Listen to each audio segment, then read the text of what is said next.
I saw this headline toward the end of the day yesterday on September 19th, and I was shocked. It is probably one of the more dramatic things that Trump has done with U.S. immigration. So I'm going to talk about what we know so far about this. So this is set to take effect on September 21st, Sunday at 12:01 a.m. Eastern Standard Time. Proclamation seems to be targeting those who are outside of the U.S. and who are trying to enter the U.S. with an H-1B visa. So far, it seems like it's not going to be impacting H-1B workers who are already in the U.S. Under this proclamation, USCIS is being told not to even process H-1B petitions for those who are currently outside of the U.S. So this proclamation is going to affect those who are currently outside the U.S. who are applying for the first time for an H-1B visa, or if they're trying to re-enter the U.S. with an H-1B visa. Those who are applying for an extension of stay who are currently in the U.S. already in H-1B status, so that would include change of employers, like I said, extensions of stay, filing an amended petition, those applications seem to not be affected by this new $100,000 fee. So unless we're told otherwise, those petitions seem to be exempt from this $100,000 fee. Within 30 days of the next H-1B lottery, they are going to decide if they are going to extend this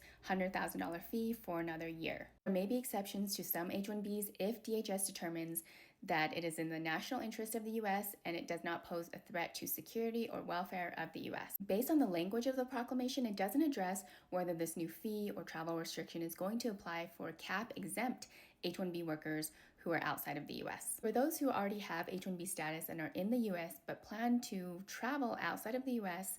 to get the H-1B visa stamp and come back in, well, based on this proclamation, until we know more, that is a very risky move because those individuals may also be banned from coming back into the U.S. unless this new fee is paid. So those individuals should refrain from traveling abroad until we know more about how this is going to be implemented and until we get more clarification. I'll be following this story, and as we know more about it, I will be sharing. So make sure to like and follow. And if you have questions about your immigration situation, you can schedule a consultation through the link in my bio or by calling my office, and that information is also in my bio.